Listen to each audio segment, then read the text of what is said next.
Bayre mani watina kafo alaka na fanga se inshallah. Amin amin alaka do bela jelimine. Jalo Hamid Jalo be ambula Hamid am jogodi. Alhamdulillah rabbil alamin. Jallo. Assalamu alaikum wa rahmatullahi wa barakatuh. Ka tanganyina ala fe ka bo shaytan dangane toroma. Kasalala kiraba Muhammadu sallallahu alaihi wasallam anaga sumogo anaga sahaba hanima wa maisenda utasran imanga fuga sal qiyamah jodoma inshallah kallame baga ni laje baga befu ku wala ni mondo ku barkada ka ankara mo fu ka ambangi baga fu monon kera sababu nyuma inshallah ka amblani tasira sanuma inka foli belebele yulu tay inshallah ni wala ni mondo han barkada ame shirifu ga kalula ame shirifu ga dugona alhamdulillah donc ame shirifu ga bara de la donc kasira nyinu fe inshallah ka do nyinu fe ala ka ambe sawabu ma fota ni katala ala ka ando la horomala ala ka nafanu horomandu barkay kirana sumo boyan kama Sheikh Tidani barka salli ala Muhammad sallim ala ka do bela jelemine amanto kene kuna ka folita ka nyasi bangne jangne bula ka ambaw bela jelen fo bi ambe Fatima ka kene kan ko be amba bolo no e tante Fatima tay ma amba do ahl baytu ka dum bela jelen talendo amba tante Jara Imam Ali bali bolo amba tante Alima Imam Hassan bali bolo amba tante Aisha Imam Hussein bay ali bolo ame do ku bela jelen ku befo ni kene kan ku wala nyman do wala ka fleba bela jelen la dunia ame directe de la ni watina aw beka to sogone fanfe Fatima ko aw bena famu chama soro ala wala ni ala sona ma fana awajuru aburo dalin do ka ben ni ala sona ma shini sude wajule na menu gele am balakaw ma aka fo aw chew nyina ni mawma ma dese ayal keta disa chenyum mbay a nyinne me befe beka ni disa ni do katara angata kata wajulu inkeni design katla katliga fe barankeni design ni design hakili rete jigin fola ni Fatima irete a ba ko ja ka sangorata te aywa alaka ayira annani ala sonama wala amina kennedy anga malimatuma ni haja mukusum jabi aleni ambal makena ankara mo Cerno Hamid Diallo uluka seka barakun folo nyana ma nyon fe ni alaka je inshallah alhamdulillah usajalo ina iya fotugum nati temuka ami anga folite kun ega folila ka lase alage baga bela jelemani watina maliko fokata se maliko ka ni ala sonama ankara mo ani anga imam Ustaz Al-Fadil Hamid Diallo ani lagal jama amba jiya ka fobi amina faida chama soro Fatima Zahra kunkan hukum konna na nga nyiningali folo ka nyeshi ankara mokoma Ustaz Amidu ambe Sayyida Fatima ka kene konna na ayira be feka do man hiya Fatima ijoni a bɔra jɔnw na inshallah. أعوذ بالله من الشيطان الرجيم بسم الله الرحمن الرحيم وأزكى صلوات الله وتسليماته على الحبيب العمين سيدنا مولانا محمد الفاتح الخاتم الناصر الحادي العظيم وعلى آله وصحبه حق قدره ومقدار العظيم سبحانك لا علم لنا إلا ما علمتنا إنك أنت العليم الحكيم رب اشرح لي صدري ويسر لي أمري واحلل عقدة من لساني يفقهوا قولي وما توفيق إلا بالله عليه توكلت وفليتوكل المتوكلون الحمد لله رب العالمين سيدة أم كلثوم جابي كاو يرفو كاو ولن منو كاو بركدا شريف لا تيلي بلا جيلي نيني ما سنما نونو فين داتي سيرا أتتمم ماشين ما شريف لا تيلي كا شريف لا تيلي بلاتو سبيسيالو كإيميشن سبيسيالو depuis kuma do la kalo kelen yana événement cɛ donc vraiment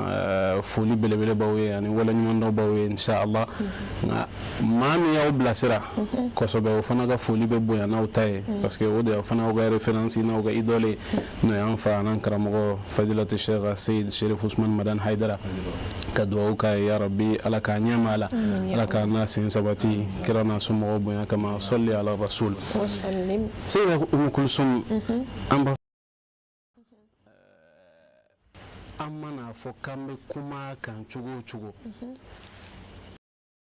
k'a fɔ an bɛna se ka kuma yɛrɛ kan ɛlɛn an bɛ isara de kɛ maaw hakili la an b'a Fatima Zahara ko la an bɛ maaw orienté ka taa yen n'tɛ nin maa sanuma ninnu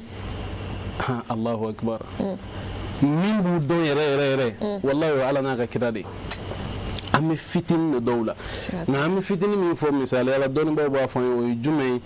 o de ye ni kɔnɔni taar'i sigi baji fara kan a ye baji sɔgi a ye min sɔgi a la an y'o dɔnniya de sɔrɔ alakira n'a somɔgɔw la nka baji tɔ min bɛ yen yɛrɛ dɛ o yɛrɛ de ye alakira n'a somɔgɔw ye an b'a Fatimatu Zahara an karamɔgɔw b'a fɔ an ye k'a fɔ don dɔ la an ba Khadija radiyallahu ta'ala anha a ko alakira ma alayhi salatu wassalam a ko alakira aljina pom ni nɛgɛ bɛ ne la aljina pom o de nɛgɛ bɛ ne la bi alakira ko an ba Khadija o ye bi ta ye wa aljina pom yɛrɛ a ko kosɛbɛ a b'a dɔn a bɛ k'a ɲini maa min fɛ a bɛ sɔrɔ o bolo kosɛbɛ tubabu b'a fɔ ko l'ami de mon ami est mon ami e teri ye Oustaz Diallo ye ne teri ye e ye ni ne mago bɛ min na Oustaz Diallo bolo ni ne tɛmɛna e fɛ ne b'a dɔn ne b'o sɔrɔ alakira ba alayhi salatu wassalam a y'a ɲini ala fɛ a ko i yɛrɛ an ba Khadija ka kuma mɛn dɛ ala ko baasi t'a la a ye Jibrila bila a taara aljina kɔnɔ ka pom ta ka n'a di alakira ma alayhi salatu wassalam kuma la surunya la Jibrila nana di alakira ma alayhi salatu wassalam alakira y'a di an ba Khadija ma a y'a di an ba Khadija ma an ba Khadija ye pom min dun timiya ni saveur ni goût min b'a la a y'o sɔrɔ a la a ye dɔ di alakira yɛrɛ ma alayhi salatu wassalam a ko alakira yɛrɛ ka dɔ dun alakira ye fana ye pom min dun dɔnnibaaw ko u ye nin dun don min na o don su de an ba Fatimatu Zahara garizigɛ sɔrɔla i b'a ye maaw b'a fɔ ko aljinɛ yiri feere don alakira b'a fɔ sallallahu alaihi wasallam a ko n'ale an ba Fatima Zahara n'a ye a tora k'a sunbu k'a bɛ aljinɛ kasa mɛn a la a kasa in source a bɔra nin pom de la donc i b'a dɔn ninnu tɛ maa gansanw ye an b'a Fatimatu Zahara a bangera i n'a fɔ an y'a fɔ cogoya min na nin kalo in na Jumada al-akhir a tile 20 bittifaqil ulama dɔnnibaa bɛɛ bɛnna o kan nka san de la fɔɲɔgɔnkɔya bɛ san de la voilà san an ahlu sunna wal jamaa fɛ yen an karamɔgɔ bɛ min fɔ an ye o de ye an b'a Fatimatu Zahara bangera san 5 yani hijira cɛ voilà nka an balima siyaw fɛ yen olu ko k'a bangera san 5 hijira kɔfɛ donc n'i ye jate kɛ n'a fɛn o fɛn alhamdulillah i bɛ bɛn ni sawaba ye donc ikhtilafu be o yoro de la nte k'a fɔ jumadal akhir tile 20 k'a fɔ an ba Khadija y'a yɛrɛ sɔrɔ belebelebaw ka belebeleba in na n'o ye nɔrɔ ta yɔrɔ ye n'o ye an ba Fatumatu Zahra alayha salam. an ba Fatumatu Zahra tuma min na a bɛ bange a y'a sɔrɔ Alakira sallallahu alayhi wa sallam tuma bɛɛ a bɛ taa Jabalu Nur la. Jabalu Nur e y'a ye Ustaz Jalo y'a ye aw b'a dɔn fɛn min don a yɛlɛni ɛri ko baara don ɛri ko baara don ni yɛrɛ y'i jɔ ka Jabalu Nur lajɛ k'a fɔ ko Alakira Muhammad sallallahu alayhi wa sallam an karamɔgɔ b'a fɔ an ye ko ale ni fonctionnaire dɔ hijira ɲɔgɔn fɛ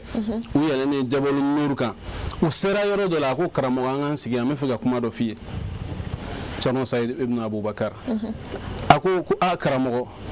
ko wallahi ne tɛ dɔwɛrɛ dɔn ne kalannen tɛ dɛ nka wallahi Alakira a bɛ min fɔ an ye maa salibagatɔ tun tɛ wa fugari tun tɛ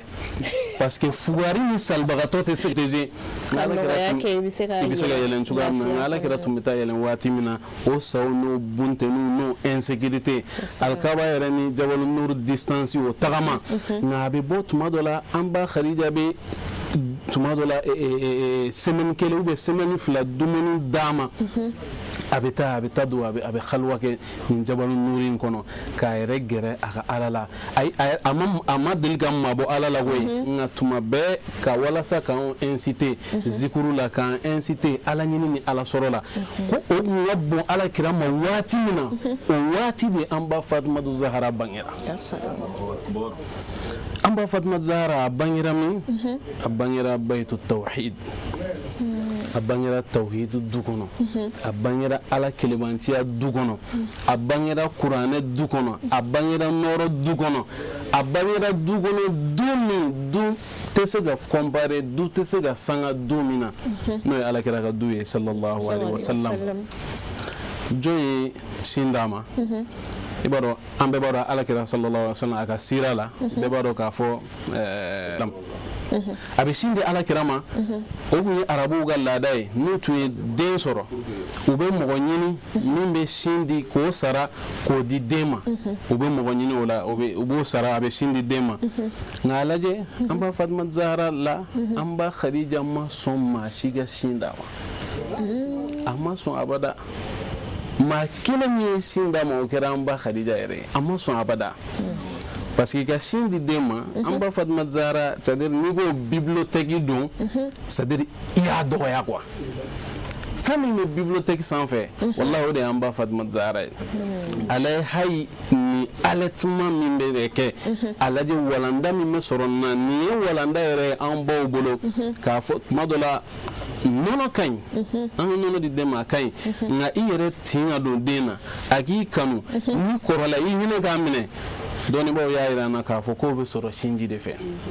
i b'i jija o la ka sinji di i yɛrɛ ka sin di i den ma kana saliya o la kosɛbɛ an ba Aisha b'a fɔ an ye radiyallahu ta'ala anha k'a fɔ ko an ba Fatumatu Zahra ko an Alakira sallallahu alaihi wa sallam c'est-à-dire ko ni Alakira ɲɛda ye ani an ba Fatumatu Zahra ɲɛda ye ko différence foyi t'u ni ɲɔgɔn cɛ a bɛ fɔ ko Alakira cɛ ka ɲi a nɔrɔlen don a dawulanen don a bɛ tan ko ni ye Alakira ɲɛda ye ko an ba Fatumatu Zahra ɲɛda ko différence foyi tɛ yen a ko an ba Aisha ko ni an ba Fatumatu Zahra tun bɛ sigi cogoya min na ani Alakira tun bɛ sigi cogoya min na k'a bɛɛ ye kelen wa ni mɔgɔ bɛ na wuli i b'a sɔrɔ i ka mɔgɔkɔrɔba dɔ bɛ yen n'ale bɛ na wuli i b'ale wuli cogo dɔn a bɛ wuli système min na ko ni Alakira tun bɛ wuli k'a jɔ sallallahu alaihi wa sallam ko ani ni an ba Fatumatu Zahra ye a bɛ wuli k'a jɔ cogoya min na k'a bɛɛ ye kelen Alakira tun bɛ tagama cogoya min na sallallahu alaihi wa sallam ani an ba Fatumatu Zahra fana bɛ tagama cogoya min na ko différence kelen t'u ni ɲɔgɔn cɛ bi ma'ana a b'a ɲɛfɔ ka na a b'a ɲɛfɔ ka na a ko i bɛ fɛ k'a faamu dɔrɔn n'i bɛ fɛ ka Alakira ni an ba Fatumatu Zahra différence dɔn a ko différence kelen dɔrɔn de bɛ yen Alakira ye cɛ ye an ba Fatumatu Zahra ye muso ye ko n tɛ différence foyi tɛ yen u janya kundama u ka ko bɛɛ a bɛɛ de ye kelen ye o de la Alakira tun tɛ sɔn sallallahu alaihi wasallam alaje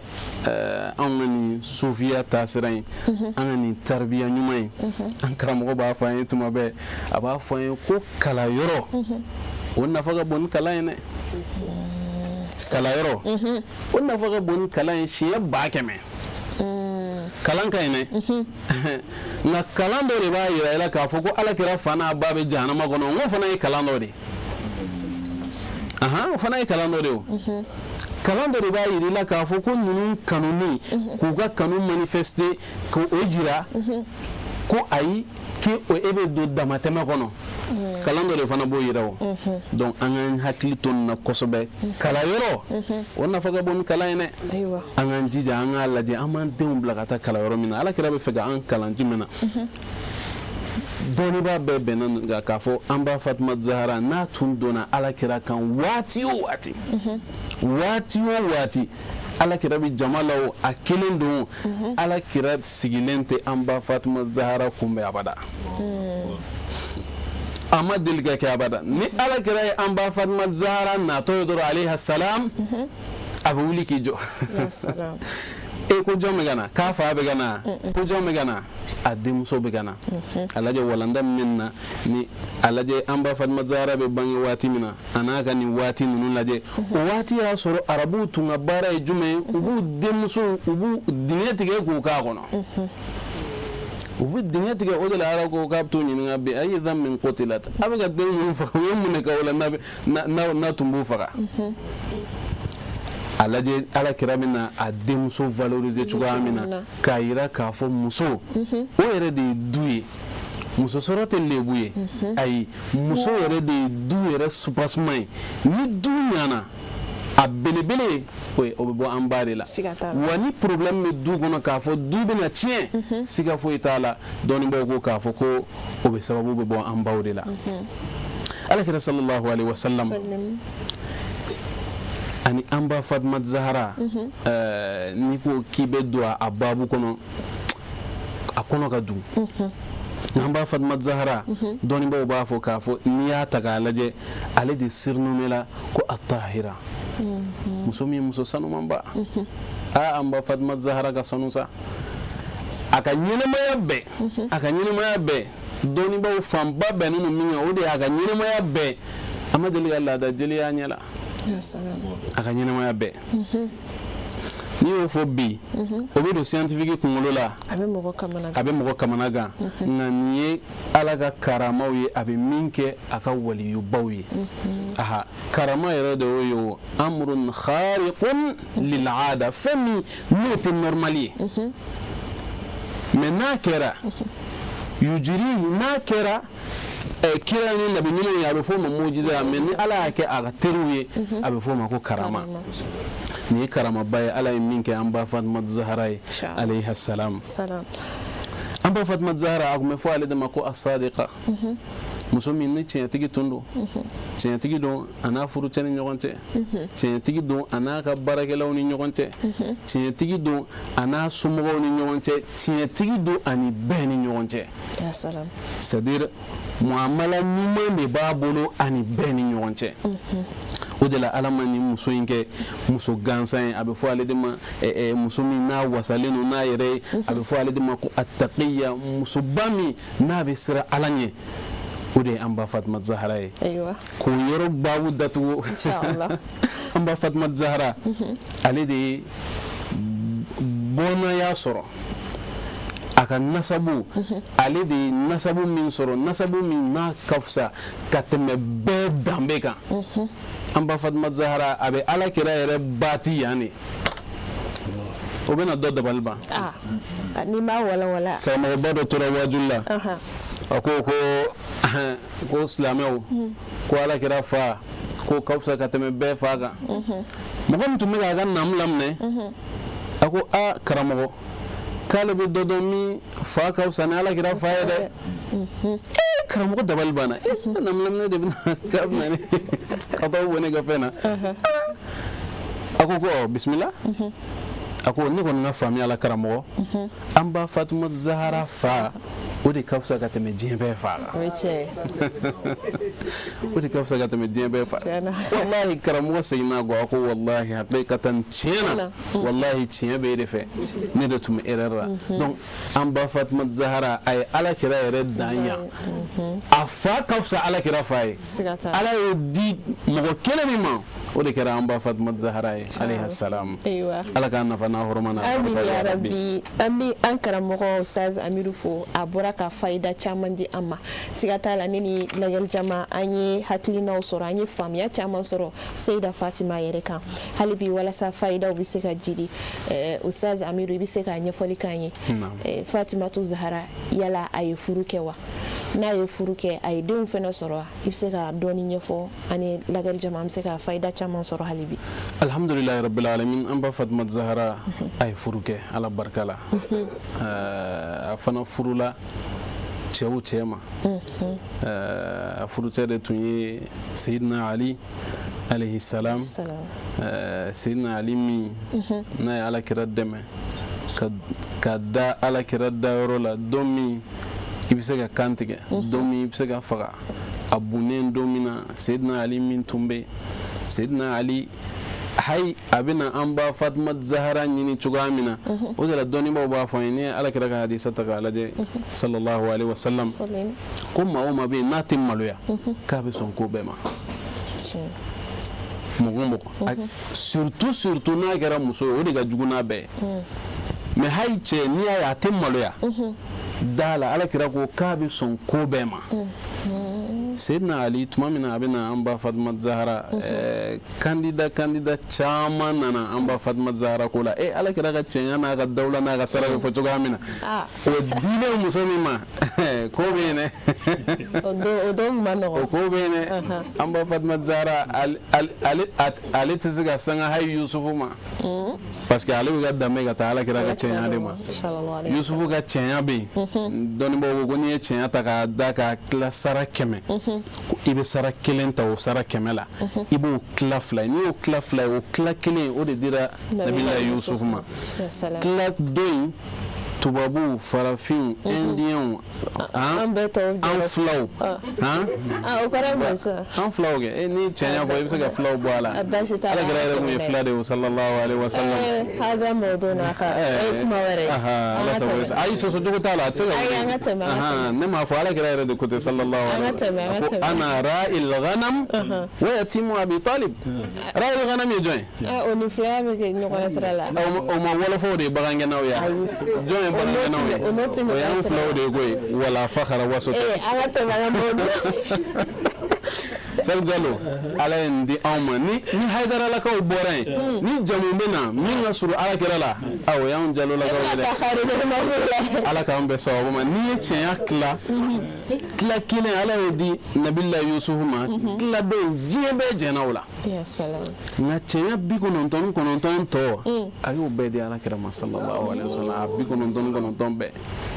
o 99 an ba Fatima Zahara bɛ yen o 99 in de la o donc candidaw cayara prétendants cayara bɛɛ bɛ fɛ ka Zahara sɔrɔ u bɛna alakira ɲininka alakira ko Zahara ka koɲɛ tɛ ne bolo ne y'a fa ye dɛ nka a ka furu dili yamaruya a tɛ ne yɛrɛ alakira bolo k'a bɛ jɔn bolo a ko yamaruya ma bɔ ala yɔrɔ k'a fɔ n k'a di mɔgɔ min ma donc ça veut dire que ala an t'a bila an ka denfaya minɛn kɔnɔ nka ne y'a sɔrɔ denfa tun bɛ an ba Fatima Zahara ka furuko la o tun ye ala yɛrɛ de ye donc ça veut dire que yamaruya bɛ bɔ ala yɛrɛ de a ko yamaruya ma di ma k'a di mɔgɔ si ma tuma min na Seydina Ali nana hayi tellement nin duden ninnu wallahi n'an ma nin alakira somɔgɔw ɲini k'u dɔn k'u ka jogow dɔn k'u ka tabiya ɲumanw dɔn wallahi koba taara k'an da a lajɛ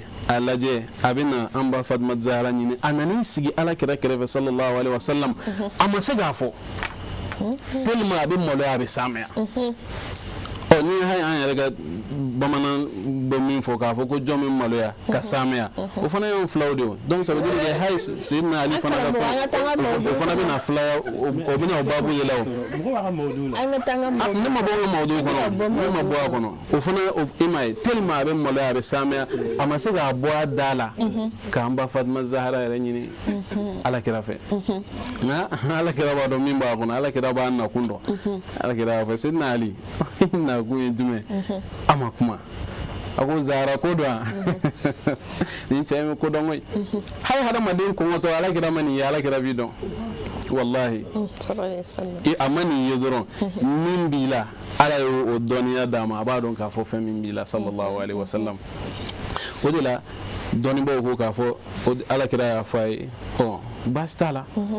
ni Zahra ko don baasi t'a la yamaruya bɛ yan k'a fɔ a ka den de ma o yamaruya Ala y'o yamaruya di k'a fɔ Zahra bɛ di e de ma donc n'i nana ɲini a ka kan a ka d'i ma wa a bɛ d'i ma wa o don tɔgɔ foyi tɛ Seydina Ali bolo Alakira ko a ma ni nɛgɛ guloki min d'i ma o tɛ yen wa t'o ta o bɛ se ka min sɔrɔ o kɛ i ka na n'o ye yan yɔrɔ la i bɛ walanda sɔrɔ furu nafolo ko fana la an ba Fatima Zahra sababu la ka kow kɛ k'a simplifier k'a nɔgɔya a lajɛ maa min ka fisa ka tɛmɛ danfɛn bɛɛ kan n'o ye Alakira sallallahu alaihi wa sallam o denmuso wallahi n'i taara sira kitabuw lajɛ n'i taara lajɛ fɛn min tun b'a ka a ka minɛnw na madala n'a bɛ kun palan ɲɛ kelen kɔnɔ parce que furu kun de b'a la o ne ye sotarama fa minɛnw na k'a bila ka taa furu kun den yɛrɛ t'o ɲɛdɔn u bɛ tila ka sotarama kilancɛ in fa bila ka segin a ye nin sotarama falen ma segin kilancɛ in bɛ segin parce que furu kun de b'a la an ba Fatima Zahra a furula Seydina Ali de ma ka kuma surunya an kana mɛn o kɔnɔ Seydina Ali fana tun y'a damma mɔgɔ ye o fana tun y'a damma ko ni Ala sɔnna an da bɛna s'a ma ni Ala sɔnna inshallah a ye denw fana sɔrɔ i n'a fɔ i y'a fɔ cogoya min na Seydina Al-Hasan b'o la Seydina Al-Hussein b'o la Muhsin b'o la hali n'ale ma si sɔrɔ riwaya wɛrɛw bɛ nana ye k'a fɔ Zainab nana o kɔfɛ Umu Kulsum fana nana o kɔfɛ an ba Fatima Zahra ye nin denw sɔrɔ alhamdulillah an bɛ an karamɔgɔ fo hali bi a ka nin walawalali sanuman ninnu na hali n'a sɔrɔ a tun bɛ to ka sira fara siɲɛ caman hali bi an bɛ taa ɲɛfɛ Ustaz Amidu i ka kɔrɔfɔw kɔnɔna na i da sera Alakira ba kisi a nɛɛma b'a ma a n'a denmuso sanu ni ɲɔgɔn cɛ k'a fɔ ni a kun ye Fatima natɔla ye a bɛ wuli ka a kunbɛn ayiwa i bɛ se ka walawalali jumɛn di an ma an bɛ taasi jumɛn sɔrɔ kiraba sanu ani o la Ala k'an bɛɛ sababu ma an ba Fatima Zahra ni a fa ni ɲɔgɔn cɛ fɛn min tun bɛ yen tiɲɛ yɛrɛ la Ala n'a ka kira yɛrɛ de b'o dɔn nka an bɛ kɛcogoya minnu ye an bɛ comportement minnu ye Alakira ka bɔ Alakira yɔrɔ ka taa an ba Fatima Zahra yɔrɔ ka bɔ an ba Fatima Zahra yɔrɔ ka taa Alakira yɔrɔ an bɛ se ka fitinin dɔrɔn de ɲɛfɔ o la dakuruɲa damada o ye jumɛn ye an y'a fɔ k'a fɔ Alakira sallallahu alaihi wa sallam a tun tɛ sɔn abada an ba Fatima Zahra ka don a kan a sigilen sahaba dɔw tun bɛ yen n'u ye Alakira n'a a ka denbaya ye Fatima Zahra ninnu u bɛ tulonkɛ kɛ cogoya min na Seydina Al-Hasan ni Hussein a n'u bɛ tulonkɛ kɛ cogoya min na u dabali bɛ ban kanu ni hinɛ ni kari ni tun bɛ yen i ma Alakira sallallahu alaihi wa sallam a ka su kun tilalen don tilayɔrɔ 3 tilayɔrɔ fɔlɔ o tun ye n'a tun bɔra safo la a banna a tɛ taa ka taa fɔ i n'a fɔ a bɛ t'i isolé non a n'a ka denbaya bɛ sigi u bɛ baro kɛ u bɛ échanger u bɛ surafana dun u b'u diverti ka baro kɛ ka nisɔndiya n'u tilal'o la Alakira bɛ t'i reposer dɔɔni n'a tilal'o la a bɛ sɔrɔ ka wuli a ka ɲɛnamaya la a tun bɛ su tila nin tilayɔrɔ la donc an n'an ka denbaya ni ɲɔgɔn cɛ est ce que nin bɛ yen ɲininkali gɛrɛ sigikafɔ b'an ni ɲɔgɔn cɛ wa den ni ba cɛ sigikafɔ bɛ yen wa den ni fa cɛ sigikafɔ bɛ yen wa min ka bon ni nin bɛɛ ye o de ye Alakira ni an ba Fatima Zahra alayhi salam Alakira taara fa taara wele k'a fɔ ko an ba Fatima Zahra de ye Ummu Abiha Ummu Abiha n'i y'a ta k'a lajɛ i bɛ tunu a kɔnɔ i b'a fɔ cogo di ko fa ba alakira ko sallallahu alaihi wasallam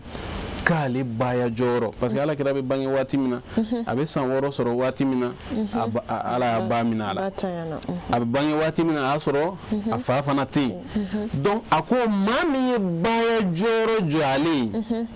ɲɛnɛmaya in kɔnɔ Fatima bintu Asadin kɔfɛ o kɛra jɔn ye o kɛra an ba Fatimatu Zahara de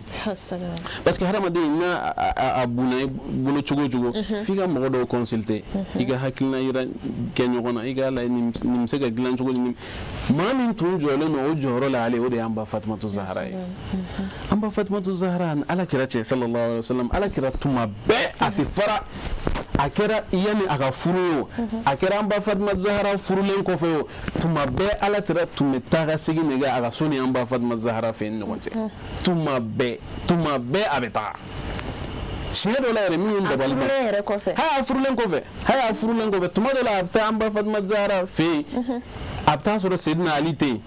n'a taara sɔrɔ Seydina Ali tɛ yen a b'a fɔ ko a bɛ min an b'a Fatimatu Zahara k'a bɔra mais k'e ka misiri da la i bɛ sɔn k'a sɔrɔ yen i b'a dɔn bɛ nana ye k'a fɔ Alakira sallallahu alaihi wasallam a seginna komi an ba Fatimatu Zahara ko Seydina Ali tɛ yen a seginna ka taa Seydina Ali ɲini a taara dalen sɔrɔ misiri da la poussière b'a kan a ko Abu Turab n ka cɛ e kɛra poussière mɔgɔ ye dɛ a ko wuli sa i furumuso bɛ k'i ɲini wuli ka taa i furumuso bɛ k'i ɲini Seydina Ali wulila k'a furan ka taa a lajɛ a taara ka taa a denmuso cɛ ɲini a denmuso yɛrɛ ye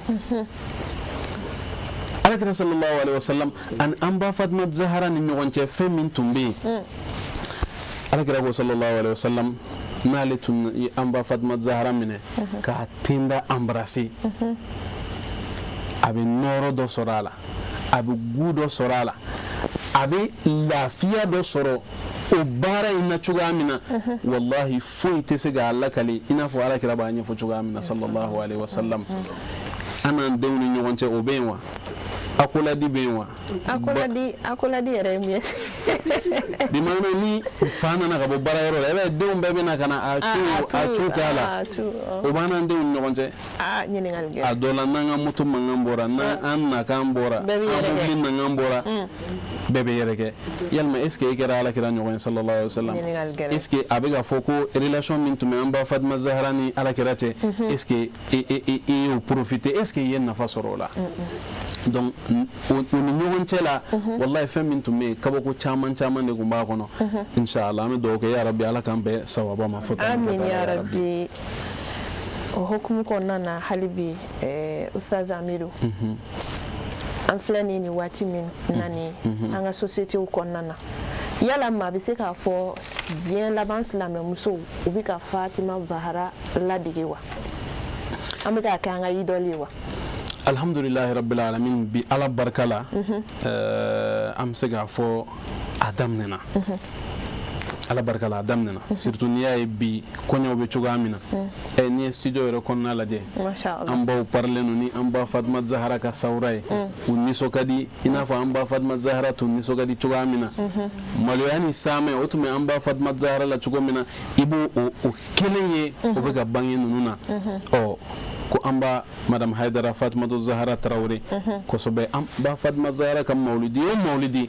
ale jubililen n'u ka jɔ an ba Fatimatu Zahara tɔgɔmaw fantanw yatimɛw jigintanw ka don olu jigi kɔrɔ an ba Fatimatu Zahara kama an ba Fatimatu Zahara Alakira ko sallallahu alaihi wasallam k'ale sogobu dɔ don i n'a fɔ Cɛrno Jalo y'a fɔ cogoya min na a sogobu dɔ don a ko maa o maa min an ba Fatimatu Zahara ne y'a la nisɔndiya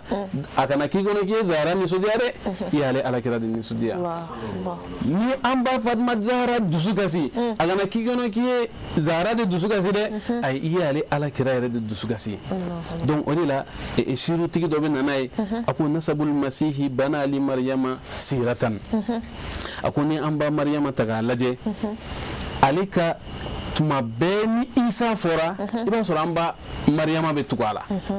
an ba Maryama bɛ tugu a la ni Isa fɔra dɔrɔn Maryama de bɛ tugu a la hali n'i y'a lajɛ kuranɛ kɔnɔ wa idh qala Isa ibnu Maryam a bɛ na yɔrɔ caman o bɛ tugu a la min na o de kama an ba Maryama tɔgɔ bɛ ka fɔ Nabilahi Isa sababu la a ko baqiyat ala tulil mada dhikraha fo ka taa diɲɛ wuli amba maryama tɔgɔ a bɛna tugu nabilahi isa tɔgɔ la fo ka taa diɲɛ wuli o tɛna kɔ tigɛ a ko wa daw yashruku min thalathi matali'in a ko mais ni nana dɔ lajɛ parce que nabilahi isa a fa ye jɔn fa t'a la o a ba de bɛ yen a den ye jɔn a furumuso ye jɔn olu si t'a la donc ale ka lignée o kelen de an ba maryama nka patron ta a bɔyɔrɔ ko a bɔyɔrɔ ye saba ye a bɔyɔrɔ nana kɛ saba ye fa bɛ bangebaga sira bɛ furuɲɔgɔnya sira bɛ denw fana ka sira bɛ wa ni saba yɔrɔ bɛɛ fi mahdi fatima fama a'laha wa ni minnu bɛ nin tan bangebagaya fan fɛ furuɲɔgɔnya fan fɛ denya fan fɛ jɔn bɛ se ka comparer k'i bɛ se ka waso i n'a fɔ an ba Fatima Zahra bɛ waso cogoya min na a ko hiya ummu man an ba Fatima Zahra jɔnw ne b'a dɔn a ko hiya bintu man jɔn ne den don hiya zawju man jɔn ne furumuso ye an ba Fatima Zahra ye a ko man dha yudani fil fakhari abaha ni o de fɔ n ka kuma daminɛ la jɔn bɛ se ka waso faya la i n'a fɔ an ba Fatima Zahra bɛ se ka waso faya la cogoya min na i b'a fɔ ko o tɛ yen wa o tɛna na abada a kelen de bɛ se ka waso faya la a ko hiya mumdatun min nuri ayni al-mustafa fi dunya wa fi ukhraha alakira sallallahu alaihi wasallam kuma b'o de nɔfɛ k'a fɔ alakira sallallahu alaihi wasallam a ko Fatima Zahra ye ne sogobu dɔ ye Fatima bid'atu minni Fatima Zahra bɔra ne yɛrɛ de la wa a bɔli na kana k'i kɔnɔ ko diɲɛ kɔnɔ ladɔrɔn ninnu dɛ a ye hayi alkiyama jɔ don wallahi a b'o titiri n'o garadi a b'o kelen de kɔnɔ an ba Fatima Zahra doncogo aljinɛ kɔnɔ ani maa si doncogo tɛ kelen ye tellement a tun bɛ maloya tellement a tun bɛ sanuya an ba Fatima Zahra tuma min na a bɛna don aljinɛ kɔnɔ waati min na Ala b'a fɔ bɛɛ k'i kunkolo biri bɛɛ hadamaden bɛɛ k'i kunkolo biri man ka kunkolo biri mun de bɛna kɛ ko muso dɔ bɛna tagama ka taa don aljinɛ kɔnɔ tellement a bɛ maloya tellement a bɛ sanuya ni Ala ye aw yamaruya bɛɛ k'i kunkolo biri an ba Fatima Zahra ka tagama ka don aljinɛ kɔnɔ mɔgɔ si t'a ye tellement a bɛ maloya donc n bɛ fɛ ka na kuma bɛ jumɛn nɔfɛ an baw ni an balimamusow an ka référence a n'an ka idole wallahi n'an m'a kɛ ninnu ye bi an bolo b'a jɛ wallahi an bolo b'a jɛ muso o muso ne y'i ɲɛmada an ba Fatima Zahra fɛ ale fa ka fisa ne fa ye o nka a lajɛ ani Seydina Ali n'an ni Seydina Ali tun ma ɲɔgɔn faamu min na abada a n'a ka kiradenya a n'a ale de fana ye musoba 4 min ka fisa ka tɛmɛ diɲɛ muso bɛɛ kan an ba Fatima Zahra fana hadisa wɛrɛ bɛ yen min fana bɛ n'a ye k'a fɔ ko alakira ko sallallahu alaihi wasallam mɛlɛkɛ spécial dɔ jiginna don dɔ la mɛlɛkɛ in ma deli ka jigin duniya abada a jiginna siɲɛ kelen de a ye permission ɲini Ala fɛ Ala a to ne ka taa nin kibaruya di alakira ma sallallahu alaihi wasallam walasa ne fana ka point sɔrɔ an ba Fatima Zahra ko la a wulila mɛlɛkɛ in jiginna ka n'a fɔ alakira ye ko Ala ko k'a f'i ye ko o musoba 4 fana min ka fisa ni diɲɛ musoba bɛɛ ye ko olu fana ka reine ko de y'an ba Fatima Zahra ye hadisa jɛlen ba donc an n'a ka o titiri a lajɛ n'a ni Seydina Ali tun ma ɲɔgɔn faamu min na ale de tun bɛ kɛ yafadeliba ye parce que a fɔra ko ar-rijalu qawwamuna 'ala an-nisa wa Ala ye an falakaw a y'u kɔrɔta fusaya tɛ cɛ de ye du responsable ye autorité b'ale de bolo o kama Ala ye min di cɛ ma ale bɛ to Seydina Ali ka mara kɔnɔ a bɛ to a n'a ka nin bonya n'a ka nin titiri n'a ka fɛn bɛɛ a t'a ye abada an ba Fatima Zahra tun bɛ baara kɛ f'a bolo bɛ ja kaki an ba Fatima Zahra n'a a tun bɛ wulu kɛ ka nɔ fɛn fo bolo in bɛɛ bɛ tigɛ tigɛ nka abada a tora Seydina Ali ka yamaru kɔnɔ a tora Seydina Ali ka yafa kɔnɔ ale de bɛ yafa deli Seydina Ali fɛ o de la an karamɔgɔ b'a fɔ an ye ko kuma bɛɛ an ka hakili to a la nin kuma ninnu bɛɛ fɔkun ye jumɛn ye a bɛɛ fɔkun ye jumɛn ye Seyda Umu Kulsum o de ye elle aime an ka ɲa nimbe ala kira kisa munu me fo sayyidina aliu fatima zahara hasan ni hussein ni to ni fen me fo la ni foyi de tala an ga nyadoron elen ani ga ke mo nyumai parce que binya tagalay an une société mina wallahi mo nyumai jolebi mo nyumai jole parce que bi an bebe juru sara de law karam an karamo en fo en don nan dabal bana wani juru sara la cogodi ako an bɛɛ de bɛ juru sara la bi cogodi an bɛ juru sara la Amadou Diallo nana n ka denkundi na ayi fo n fana ka taa ka denkundi na a bɔra fo Kati ka na de a taara juru sara de la Kulsum nana n ka denkundi na a ma fɛn di yan dɛ n fana taara t'a la ala ka den bɔra ala ka nakan di yan a y'o de kɛ nin ka mariage la a ye 5000 de kɛ enveloppe kɔnɔ ka na di yan ayi ni 5000 tɛ n bolo n taa juru ta ka taa d'a ma parce que a ye 5000 de di yan nin ye vaccin de di an ka denkundi na n bɛ vaccin d'a ma nin ye nin de kɛ n bɛ nin de k'a ye an bɛ juru sara de la bi o de la an karamɔgɔ Cheikhana Ahmada Tijani ko radiyallahu ta'ala anhu a ko ni maa ɲuman ma sɔrɔ aw cɛ la a ko ɲumanya tɛna kɛ tugun dɛ ja an bɛ juru sara min na ja o tɛ ɲumanya ye a ye ɲumanya tɛ donc an k'an jija an ka kɛ maa ɲuman ye maa ɲuman de ye jɔn ye maa min n'a ye dusukun ɲuman sɔrɔ o de la kuranɛ b'a fɔ an ye ko yawma la yanfa'u malun wala banun illa man atallaha bi qalbin salim alqiyama jodo i ka na baara ɲuman caman b'i bolo ayi ala m'o fɔ yan koyi a ko bi qalbin salim i ka na ni dusukun ɲuman ye dusukun ɲuman ba tigi belebelew o dɔ de an ba Fatumatu Zahara ye alayha salam inshallah an bi an karamɔgɔ fo ka wale ɲuman dɔn a bɔra ka ni bilasiralikan sanuman minnu di an ma an b'a ɲini ala fɛ ya rabbi ala ka hɛrɛ kɛ an n'a ye siga t'a la ne ni an balakaw an bɛna an hakili to a la ka alul beitu kɛrɛnkɛrɛnnenya la Sayida Fatima Zahara alayha salam k'a kɛ an ka idole ye k'a kɛ a ladegeyɔrɔ ye an b'a ɲini ala fɛ ya rabbi kɛnɛ ninnu sigili ani kɛnɛ ninnu sereyali ala k'a kɛ an bɛɛ lajɛlen ma dalu ye lahara jɔ don o hukumu kɔnɔna Ustaz Jalo hakili la faamuyali caman sɔrɔla Imam Ahmed ka foli laban ayiwa fila ko kuma ka na fɔ yan nɔ dɔrɔn alhamdulillahi rabbil alamin ka elen ka an baw fo ko wala ɲuman dɔ ko barkada alhamdulillah Fatima Zahara ka anniversaire Mali jate la a bɛ bɛn alamisa don ma inshallah an karamɔgɔ y'a fɔ sini sufɛ wajulu bɛ kɛ inshallah o y'a su ye bamanan janginɛ bugu la inshallah ka dugawu kɛ kɛnɛ ninnu ala k'a sigi hɛrɛ la ala k'a wuli hɛrɛ la ya rabbi ka dugawu kɛ ya rabbi an ba Fatima Zahara ɲɔgɔnna caman ala k'o nɔgɔya an ye an ba Khadija ɲɔgɔnna caman ya rabbi ala k'o nɔgɔya an ye Sayyidina Ali ani alakiraba Muhammad sallallahu alaihi wasallam ani Sayyidina Al-Hasan ni Hussein minnu ni ɲɔgɔnna caman an y'a ɲini ala fɛ ya rabbi ala k'o caman sabati an ka duw kɔnɔ n'o kɛra dɔrɔn wallahi an ka duw bɛ lafiya wa ni du lafiyara sigida bɛ lafiya ni sigida lafiyara i b'a ye quartier bɛ lafiya n'o lafiyara i b'a ye jamana de bɛ lafiya mais a bɛ daminɛ yɔrɔ jumɛn du kɔnɔ wa du kɔnɔ pour que a ka daminɛ a ɲuman fo an ka repère kɛ ni maa sanuma ninnu ye inshallah ya rabbi ala k'an don o la hɔrɔma la k'an karamɔgɔw fo Cheikhana Ahmada Tijani Diallo karamɔgɔ Hasan Diallo an ba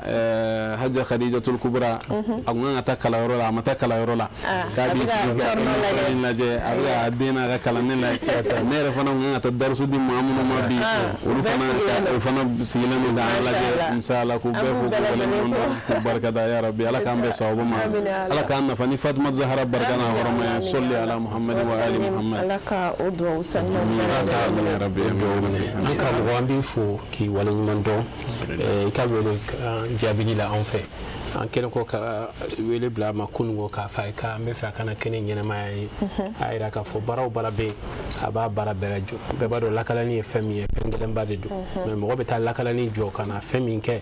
i b'a dɔn o fana tɛ fɛn denni ye mais an b'a fɔ a ka waleɲuman dɔn na a ko fɛn o fɛn ye silamɛya baara ye fɛn o fɛn ye sherifu ka ko ye n'an y'a wele su tile an ka dɔn k'a fɔ a bɛ an lamina a la an b'a fɔ ka waleɲuman dɔn ka tasibila kɛ ka taa an ka cɛkɔrɔba ye i b'a ye ɲumanya filɛ nin ye ani ŋaniya ɲumanya a tɛ wolo foyi la i kɔ ni ɲuman tɛ ni mɔgɔ bɛ ninnu fa dɔn n'i ye nin ye kuma na a kɛlen ka mɔgɔw wasata cogo min a tɛ mɔgɔ dabaliban a tɛ mɔgɔ dabaliban o la an bɛ dugawu kɛ cɛkɔrɔba in ala ka lahara sɔn sumaya la den ninnu ala ka barika d'u la hali sisan an ba minnu bɛ ala ka ɲɛmu la ka Torokɔrɔbugu bɛɛ fo u tɔgɔya la nin waati in na ka ala deli ala ka a ɲɛmu la o hukumu kɔnɔ ni ala sɔnna a ma an bɛna labɛnw kɛ ka na baara kun filananw présidente n'a ka jama k'olu bisimila an bɛ jɛ fɔlɔ ka Mariam Jabate ka dɔnkili duman dɔ lamɛn ni ala ni kira sɔnna a ma an bɛ sira di an karamɔgɔ Cerno Hamidou Diallo ma an bɛ tila ka ɲɔgɔn sɔrɔ ni kɛnɛ kelen kan Fatima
alhamdulillahi rabbil alamin an bɛ ala tanu ka barikada ka tila ka yira aw la k'a fɔ nin ye an ye bi fatumatu zahra ka jɛmukan kɛrɛnkɛrɛnnen min bɛ sigi sherifila jabaranin kan san o san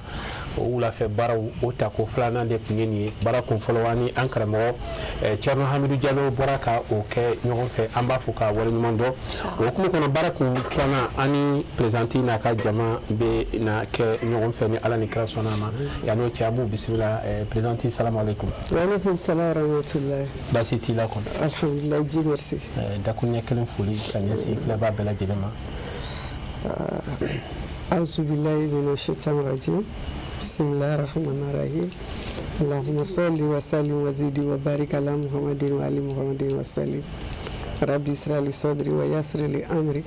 wa ahlul 'uqdatan min lisani yafqahu qawli. Assalamu alaikum ya jama'atal muslimina wal muslimati. Wa alaikum salam wa rahmatullah. Alhamdulillah rabbil alamin an bɛ bɛɛ lajɛlen fo ka bɛɛ barikada fɛn fɛn sera yan fɛn fɛn bɛ ka an lajɛ ani fɛn fɛn bɛna an lajɛ nin kɔfɛ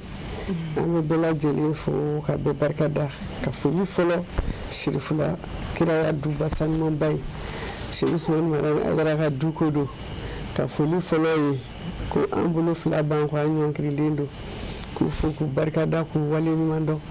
ka duwawu d'a kan sijan ni kɛnɛya labanko ɲuman na ka lajɛbaga bɛɛ lajɛlen fo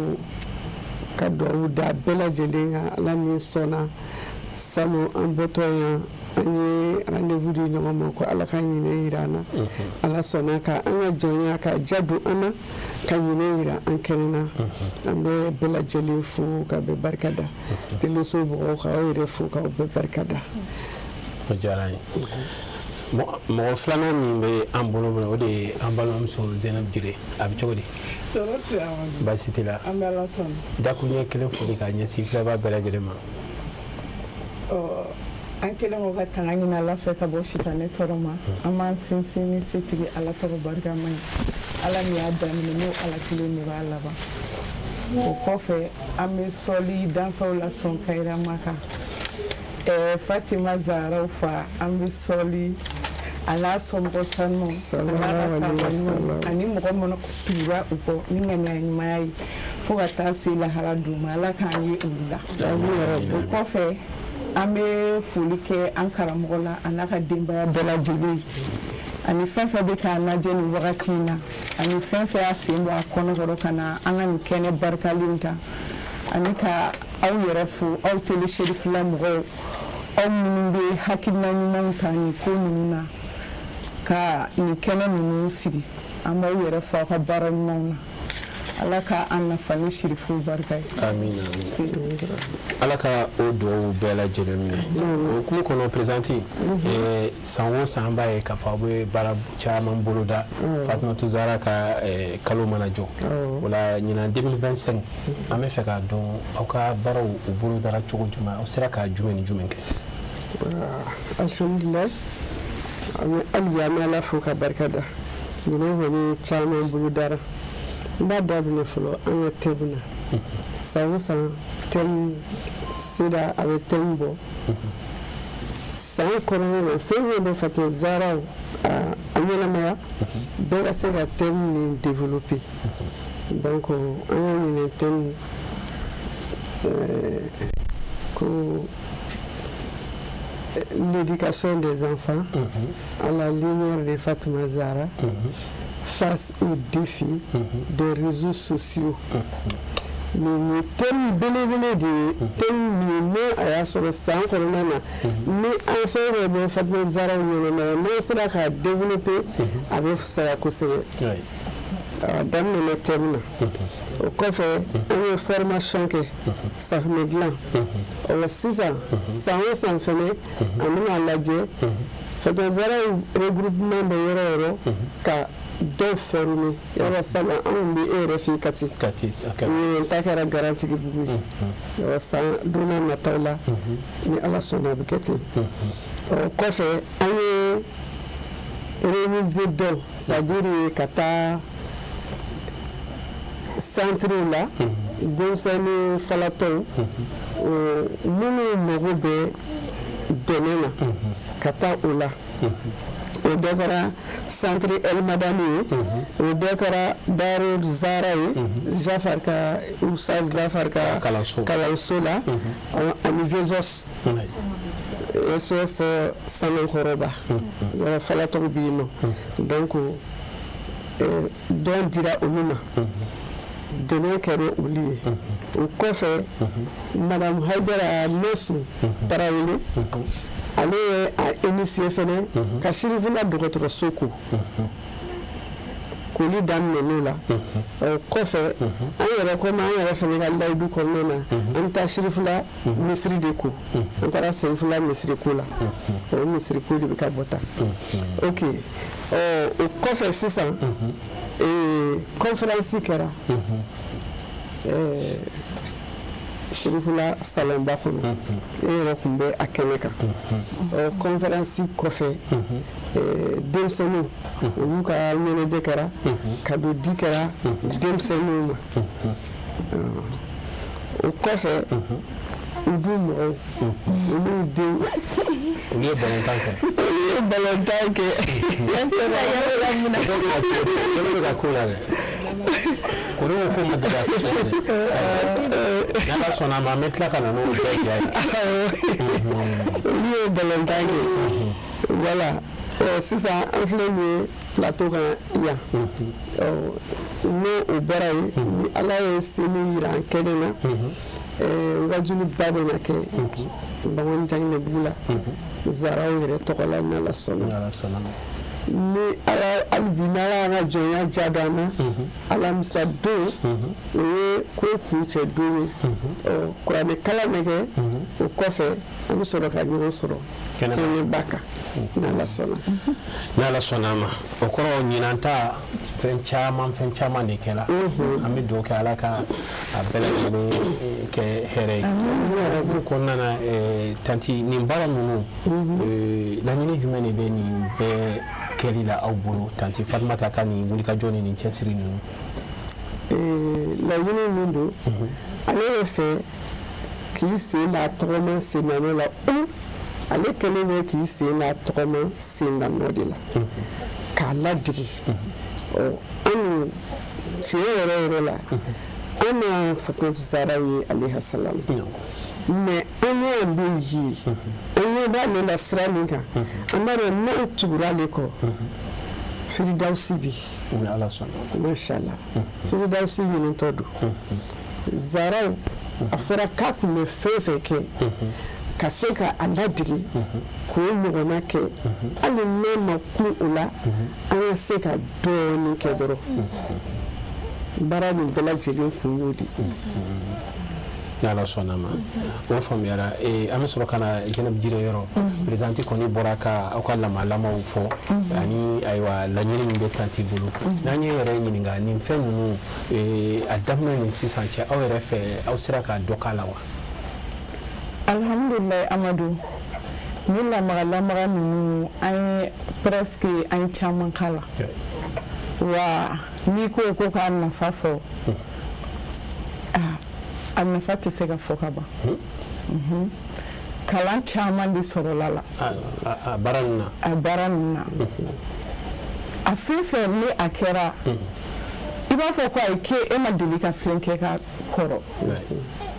toujours ni hali sisan an sigilen i b'a fɔ karamɔgɔkɛ bɔra ka Fatima ka fɛnw fɔ an ye a bɛ kɛ i b'a fɔ k'i ma deli k'a mɛn yɛrɛ i bɛ kɛ o kɛ k'a mɛn a bɛ kɛ kura de y'i bolo quoi a b'i dusukun min donc nin fɛn ninnu bɛɛ nafabaw de b'u la a bɛɛ ye kalanbaw de n'i y'a lajɛ Tani yɛrɛ ye thème min ta i n'a fɔ présidente y'a fɔ cogo min na n'o ye denmisɛnninw ka lamɔcogo ɲuman Fatima Zaraw ka kalanw na bi gɛlɛya réseaux sociaux donc o yɛrɛ an ye conférence k'a kan an ye kalan caman sɔrɔ parce que i b'a dɔn problème min bɛ k'an dala an ka famille la an denw lamɔcogo la an yɛrɛ b'a dɔn ko problème bɛ yen mais i b'a sɔrɔ solution an yɛrɛ t'a dɔn solution t'an bolo quoi a problème la parce que i yɛrɛ b'a fɔ e ɲɛ seko kɛ mais parfois méthode jumɛn kɛcogo jumɛn y'a kɛ cogo di n'o y'i jɛ sisan yɔrɔ laɲini tɛ sɔrɔ quoi i mago bɛ min na a tɛ sɔrɔ donc nin bɛɛ kalanw ye ka méthode don an kɔrɔ ka siraw don an kɔrɔ pour an denw ka éducation a bɛ se ka dilan cogo min na parce que denmisɛnninw olu ye sini ɲɛsigiw de donc nin bɛɛ laɲini y'o de n'o ye fɛn ye donc an ye faamu caman sɔrɔ a kɔnɔ donc ka denmisɛnninw kalan ɲuman ni juguman na ka jogobaw don o la ka Fatima Zahraw jogow don o la ka respect don u la donc faamu caman quoi ani générosité ɲumanyaw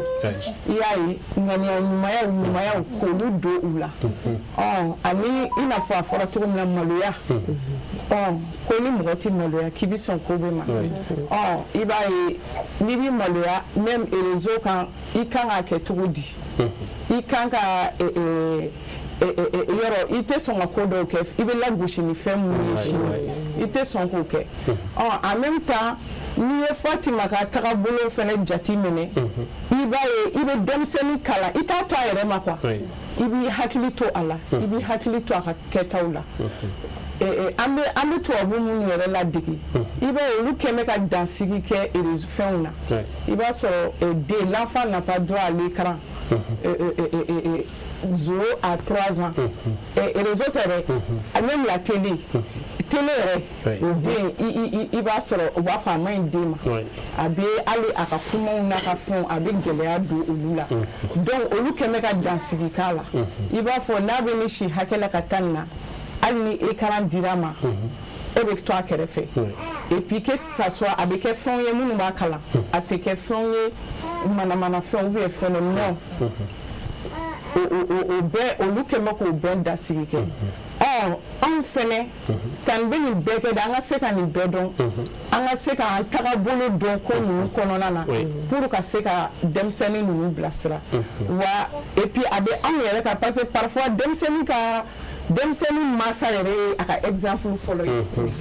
ni e yɛrɛ bɛ a kɛ cogo dɔ la yɔrɔ hali n'e ko ko den k'a kɛ cogo dɔ la a ti sɔn donc conférence in an ye kalan caman sɔrɔ a kɔnɔ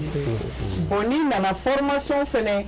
kalan baden de sɔrɔla o fɛnɛ kɔnɔ ne yɛrɛ bɛna don safunɛ feere la ni min mago b'a la o bɛ se ka se i bɛ wari sɔrɔ anw fɛ fɔlɔ i b'a ye formation kɔnɔna na parce que an bɛ fɛn dɔ utiliser hali an t'a dɔn parfois a bɛ fɔ n'i bɛ fɛ hali nin safunɛ a ka kɛ nin i bɛ se ka nin kala a bɛ nin mako ɲɛ an bɛ safunɛ dɔw kɛ fɛn dɔw ye i b'a sɔrɔ nin b'a la ni kɔlɔlɔw a bɛ se ka o lase ma eau de javel e bɛ se ka pour i ka se k'a dun i b'a sɔrɔ an bɛ fɛn fɛn san an b'a bɛɛ k'an ka fɛn na mais i b'a sɔrɔ n'i ye nin produit k'a la o de b'a to i bɛ se k'a dun n'o tɛ i man kan tɛ k'a dun donc an ye nin bɛɛ faamu de sɔrɔ formation in na donc fɛn ninnu a nafa a tɛ se ka fɔ ka ban donc n'i y'a lajɛ dɔn in fɛnɛ kalan caman de b'a la a yɛrɛ kɛra sababu ye Zahraw tɔn mɔgɔ caman olu yɛrɛ donna dɔnji la hali o don na anw yɛrɛ bɔra misiri dɔ la an ka tɔnden dɔ tɔgɔ la o tagara dɛmɛ di a kɛra nisɔndiya ye sa ɲumanya sira kan olu yɛrɛ bɛ ka tantila ni yɛrɛ ye kumaw fɔ o misilamɔgɔw yɛrɛ i b'a ye ko nin ye silamɛya ye alimami n'a ka jama ni u nisɔndiyara wa a kɛra bonya yɛrɛ de ye quoi donc nin ko ninnu kalanba de b'a kɔnɔ parce que tanti b'a jira k'a fɔ limaniya an ka limaniya ti da ye quoi kɛwale de don donc wa ka hinɛ mɔgɔw la ka ɲumanya kɛ mɔgɔw ye o de don wa silamɛya yɛrɛ authentique y'o de an ka hinɛ ɲɔgɔn na silamɛya nana an ka balo hɛrɛ la an ka hɛrɛw se ɲɔgɔn ma an ka tɔɔrɔw kana se ɲɔgɔn ma wa o de y'an karamɔgɔ yɛrɛ ka laɲini ye. aw ye segu kaw da bɛ tila ka segin kan yala sɔnna a ma présidente an bɛ segin ka na i ma an y'a ye k'a fɔ ko san o san aw bɛ dayɛlɛ dɔ de sɔrɔ ka taga yɔrɔ la yɔrɔ min aw ma deli ka se an y'a mɛn ɲinan k'a fɔ ko aw bougera ka taga Sanakɔrɔba tagali kun ye mun ye aw ye mun de kɛ yalima a tagali kɛra wasaya a kɛra wasa ye a kɛra kun kɔrɔta ye a kɛra kun wuli o bɛɛ sɔrɔla a la o bɛɛ sɔrɔla a la a na kɛ yen jara a diyara parce que comme an bɛ k'a fɔ cogo min thème in na Fatumata Zahra fɛnɛ ka éducation modèle dɔ de fɛnɛ kun ye nin ye la générosité même dans la simplicité elle était généreuse. Je ne sais pas nous bamanankan fɔ cogo donc ni Sanakɔrɔba ta ye u bɛ hukumu de kɔnɔna na quoi Zahra fɛ hali ni fɛn t'i bolo fitinin min b'i bolo i ka kun n'i yɛrɛ ye ni o ye en même temps i ka se k'o tila i ni mɔgɔw ni ɲɔgɔn cɛ générosité y'o de ye hali ni tigɛ fara kelen de b'i bolo k'i k'a tila i ni mɔgɔ ɲɔgɔn cɛ Sanakɔrɔba taga in bɛ bila o hukumu de kɔnɔ o fana bɛ an ka thème de kɔnɔna na. Bon, Fatumata Zahra ka lamɔ modèle dɔ fɛnɛ ye kanu ka den kanu don i la ko den min nana kanu kɔnɔ o tɛ kɛ mɔgɔ tiɲɛnen ye quoi o tɛ tiɲɛ parce que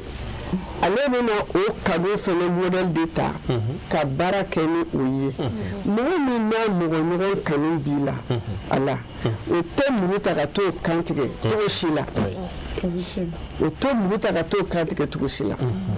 i y'a ye donc Zahra ka éducation kun ye o dɔ de fɛnɛ ye Sanakɔrɔba ta ye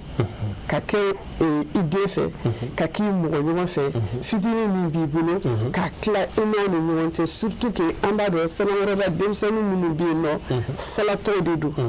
denmisɛnnin minnu bɛ yen nɔ caman abandonné de don ka somɔgɔw b'u fili u b'u ta ka t'u bila yen nɔ réseau ye y'o de ye donc ka hakili to la ɲinɛ o kɛra wasaba de ye Sanakɔrɔbakaw fɛ yen sera Fatumata Zahra alayha salam a ka lamɔ modèle dɔ fɛnɛ kun ye ko ka baara de kɛ baara ko mɔgɔ tɛ kɛ hɔrɔn ye fiyewu n'i tɛ kɛ baarakɛla ye n'i kɛra baarakɛla ye i ka kɛ mɔgɔ fɛnɛ ye min bɛ tilali kɛ i ni mɔgɔ ɲɔgɔn ɲɔgɔn cɛ o bɛɛ de ye générosité in kɔnɔna ye min sɔrɔ ka tila u ni ɲɔgɔn cɛ donc an bɛ Sanakɔrɔba ta in an b'o bila o hukumu kɔnɔ voilà o faamuyara kosɛbɛ kosɛbɛ an y'a ye k'a fɔ fana Zainab da bɔra k'a fɔ aw ye thème min di conférence kɛra kan Kunba Danbɛlɛ fɛ Aja Kunba Danbɛlɛ an b'a fɔ yan ka waleɲuman dɔn réseaux sociaux kɔlɔlɔ mɔgɔw bɛ se ka kisi ka bɔ a ma cogoya mun na mais ka kɛ ni an filɛ nin ye waati mun na mun y'a to aw ye a kɛrɛnkɛrɛn ka bɛn sisan ma yalima fɛn dɔ de bɛ yen wa ou aw ɲɛ bɛ fɛn dɔ de la fɛn dɔ bɛ yen tiɲɛni baden de kɛra ka sɔrɔ réseau ɲuman de don bi n'a ka di ye i kana taa école la yɛrɛ n'i ye réseau exploité ka ɲa i bɛ kɛ docteur ye i bɛ kɛ professeur ye o y'a utiliser kun ɲuman de ye mais anw ta la a bɛ ka utiliser ni min ye i n'a fɔ cɛ y'a fɔ cogo min Usazi y'a fɔ cogo min ko Fatumata Zahra k'a tun bɛ maloya alayhi salam a ka hakɛ to ka bɔ minnu bɛ la ko joli bɛ kɛla réseau kan bi donc n'an taara ni Zahra ka taabolo ye minnu bɛ taa ni Zahra ka taabolo ye u bɛna a juguman in yɔrɔ bila ka ɲuman yɔrɔ ta a bɛ daminɛ ni Zahra ka éducation par l'exemple mansa de bɛ misaliya di fɔlɔ den bɛ sɔrɔ k'o ta a ma se k'i k'a fɔ den ye ko a kɛ tan e k'a kɛ dɔrɔn ni den ɲɛ bɛ e la ne yɛrɛ daga sigi e bɛ to TikTok kan fo sogo bɛ sisi e de bɛ to TikTok kan fo sogo bɛ sisi mais den da de ko ere ni ne ko jugudu ato don donc ale fana mana téléphone ta le be ta TikTok bi ka ka sɔrɔ TikTok ni bɔra mɔgɔ minnu yɔrɔ n'o ye chinois ye san hakɛ dɔ bɛ yen n'i m'o sɔrɔ i tɛ don TikTok kɔnɔ k'a lajɛ ayi olu ka dugu yɛrɛ la olu dun de y'a créé wa n'i ma ɲɛ k'i bɛ don i bɛ don de bon aw ka nin courant min circuit a kan ka monter ta i bɛ dege o de la ni o yɔrɔnin banna dɔrɔn a bɛ tigɛ i la olu y'a ta olu de y'a créé olu de b'a nafa dɔn olu b'a nafama yɔrɔ de ta mais anw kelen bɛ ka tiɲɛni yɔrɔ de ta a dɔw bɛ yen n'i y'u kumakan mɛn walayi a bɛ kɛ komi i ka don i ka so ka birifini biri la i yɛrɛ ɲininka est ce que nin ye maliyɛn den yɛrɛ kuma la wa denmisɛnninw b'o kɛ cogo min mɔgɔkɔrɔbaw b'o kɛ o cogo la kabako ye b'o ji bɛ ka yɛlɛ kulu fɛ ala ka sababu ɲumanw na ci aw bɛ kuma minnu fɔ ala ka kɛ sababu ɲuman ye o la an bɛ segin ka na Jɛnɛbu Jire yalima est ce que aw ka baara in kɔnɔna na aw bɛ fɛ ka Fatima ya don mɔgɔw la a sɔn ani a ka waleyaw ani ka taa se fɛn min ye réseaux sociaux yɛrɛ mɔgɔ bɛ se ka kisi ka bɔ a kɔlɔlɔ ma mais est ce que o fana tɛ man kan k'aw pousser ka taga aw yɛrɛ ka taga essayer ka page dɔ dilan réseaux sociaux sanfɛ ka se ka baaraw k'a la ka mɔgɔw wele ka na a la komi yɔrɔ bɛɛ n'a a filɛli yɔrɔ o don n'a nataw la o baaraw t'aw bolo wa. awɔ awa dɔw b'an bolo don n'a nata la ka toujours ka fɛn élargi bɛɛ bɛ se ka nafa sɔrɔ cogo min na parce que fɛn min don muruda fila de don quoi a bɛ ɲali kɛ a bɛ tiɲɛni kɛ mais fo ka mɔgɔw lakalan de a ɲuman ye mun ye a juguman ye mun ye pour mɔgɔw k'u taga sira dɔn quoi donc don n'a nata la o b'a an ka fɛnw na quoi o b'an ka fɛnw kɔnɔna na. Inchallah i kun ko k'i bɛ fɛ ka kuma dɔ jidi. o m'an tɛgɛya an bɛ sɔrɔ ale na Malimatu i b'a ka programme ninnu ka kuma fɔ n bɛ tila ka segin ka na i ma ne ye mun faamuya ɲinan Zahara ka nin thème na ani u ye lamalama min kɛ ne ɲininkara a la i bɛ se ka mun de fɔ a la dakuruɲɛ dama dama kuma ye Malimatu ye. bon alhamdulillah i bɛ fɔlɔ min yɛrɛ ye a la fɔlɔ o de ye u ka dévouement parce que n t'a dɔn n b'a fɔ bamanankan na cogo min na u ka cɛsiri ani ka wulikajɔ tagaɲɛ tɛ cɛsiri ni wulikajɔ c'est à dire diɲɛ bɛ wagati min na bi gɛlɛya ni problème minnu bɛ ɲɛnamaya yɛrɛ kɔnɔna na bɛɛ lajɛlen b'a kalama k'a fɔ avec tout ça u ka se ka nin wulikajɔ ni nin baara ninnu bɛɛ lajɛlen labɛn diɲɛ n'a gɛlɛya ni degun ninnu bɛɛ lajɛlen kɔnɔna na o ye fɛnba ye min kan k'a to k'a yira diɲɛma la k'a fɔ diɲɛ mana gɛlɛya cogo o cogo adamaden fɛn min tɔnɔ ka bon i ma dɔrɔn o de ye ala ko baara in ɲini nin baaraba min kɛra surtout dɔw min yɛrɛ bɔra ka taa kɛ sanakɔrɔba i b'a ye k'a fɔ i bɛ tasiba de sɔrɔ a kɔnɔna na o ye a belebeleba ye fɔlɔ ni tilala ka na a ta k'a lagɛ ɲinɛ u ye thème min ta éducation et réseau Usayi Jalo i b'a ye k'a fɔ u da magara ɲɛnamaya bɛɛ lajɛlen de kan bi bi in na gɛlɛya ni gɛrɛntɛ min b'an kan a bɛ nin fila dɔrɔn de kɔnɔ réseaux sociaux ani lamɔ ɲɛnamaya tɛ se ka taa ni lamɔ tɛ lamɔ tiɲɛni de bɛ lamɔ tiɲɛna conséquence min bɛ réseaux sociaux la o de bɛ k'o dan kɛnɛ kan bi parce que n'i ye mɔgɔ yɛrɛ ye dɔrɔn a ma se i ka taa ɲini k'a kalan a yɛrɛ kuma cogo a yɛrɛ ka comportement i b'a dɔn k'a fɔ nin ye lamɔ modèle min sɔrɔ wa bi bi in na min bɛ ka kɛ réseau kan fɛn o fɛn bɛ ka bɔ réseau kan bɛɛ bɛ k'i ka lamɔ de da kɛnɛ kan donc thème min taara thème nafamanba de don ne yɛrɛ bɛ laɲini min kɛ dɔrɔn an bɛ dugawu de don hali bi ala ka an ba ani ahibaw mɔgɔw bɛɛ ala ka n'u fanga se ala ka n'u fanga se baara in tɛ taa musaka kɔ ala ka musaka caman ko sɔn miliyari caman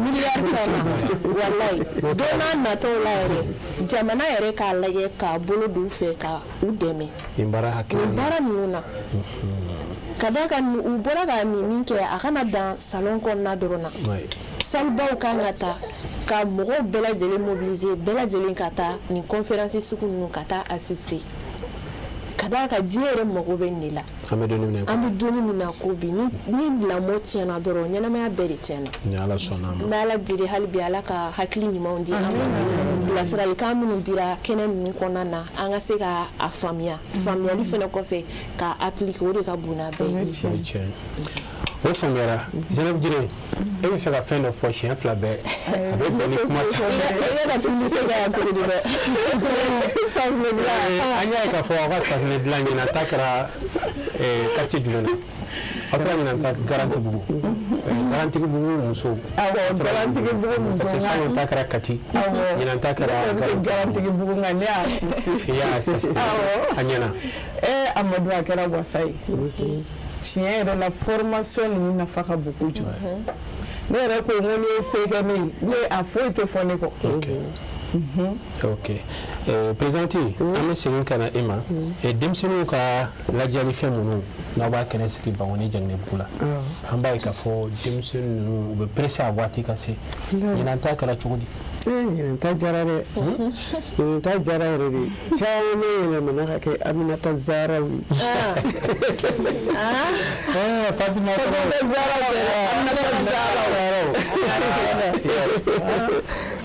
tellement a jara a kɛra wasa ye vraiment denmisɛnninw content na mɔgɔ mɔgɔ n'i ye nisɔndiya don denmisɛnninw dusukun na i b'a dɔn k'a fɔ kɔni ko Ala yɛrɛ bɛ nisɔndiya don i yɛrɛ dusukun na ni Ala sɔnna a ma an ka waati bɛ na ka na Zainab an bɛ kuma kuncɛ kuma ani kɔrɔfɔ dafa jumɛn bɛ bisimila kuma bɛ bolo an ka tɛmɛ n'a ye a bɛɛ bɛ dafa la o Amadu i n'a fɔ n y'a fɔ cogo min na ko ninnu kalan caman de sɔrɔla kɔnɔ anw yɛrɛ taara SOS Sanankɔrɔba la a ye ne yɛrɛ ko n ko hali k'a da o ma anniversaire banna a ye fɛn min ye hali k'a da o ma tellement a diyara mɔgɔw ye a taara yɔrɔ la a mago bɛ yɔrɔ min na et puis kalan min bɛ sɔrɔ a kɔnɔ o yɛrɛ ka bon n'a bɛɛ ye parce que nin waleya ninnu nin bɛɛ b'an kalan de parce que i bɛ se k'a fɔ ko Zaraw ye funɛsiri Zaraw bɛ hinɛ fantanw na tanti bɛ se k'a da o ma a bɛ se k'a da wajulu dɔrɔn ma mais ka tila k'a waleya kɛ i b'a dɔn o leçon ka bon ni leçon bɛɛ ye parce que acte ka bon ni kuma ye acte bɛ kuma ka tɛmɛ kuma yɛrɛ kan donc kalan caman de sɔrɔla a ko kɔnɔ mɔgɔ yɛrɛ nisɔndiyara ne ko n ko anniversaire banna alhamdulilayi n ko hali k'a dan nin ma ka nin denmisɛnnin ninnu k'u la nisɔndiya ka cadeau d'u ma ka balow d'u ma fɛn bonya ni caya tɛ quoi fɛn dɔgɔya ni caya tɛ mais ŋaniya yɛrɛ ye wasa kɛ quoi ka se ka Isa Baba ɲuman ka idée yɛrɛ sɔrɔ ka nin kɛ o yɛrɛ ka bon a tɔ bɛɛ ye donc ko ninnu tanti ka baara ninnu a b'an kalan ka a bɛ kira somɔgɔw ɲɛfɔ an ye kuma dɔrɔn tɛ a b'a ɲɛfɔ an ye waleya fɛnɛ na donc toujours an bɛ leçon de sɔrɔ a kɔnɔ toujours an bɛ kalan de sɔrɔ a kɔnɔ wa anw dɔrɔn tɛ mɔgɔ caman olu bɛ kalan de sɔrɔ a kɔnɔ a kɛra sababu ye mɔgɔ caman ye nin sira ninnu ta mɔgɔ caman bɛ ka nin waleya ninnu kɛ ka hinɛ lase mɔgɔw ma ka dɔnw di ka ko minnu ye hɛrɛ siraw ye fɛɛrɛ ɲuman siraw k'o don mɔgɔw kɔrɔ donc o ye silamɛya yɛrɛ tiɲɛ sira ye o ye an karamɔgɔ yɛrɛ ka sira ye siga foyi t'a la o faamuyara ni Ala sɔnna a ma inshallah ko min ka bon a tɛ ban fɔ la an bɛna fɛɛrɛ kɛ ka Zaraw ka gâteau k'o tigɛ ni Ala ni kira sɔnna a ma o tigɛlen kɔfɛ an bɛ sɔrɔ ka kuma kuncɛ kumaw da o kan yan'o cɛ an bɛna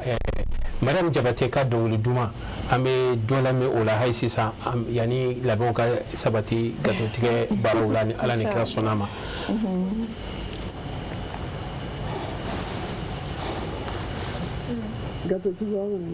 Quieto.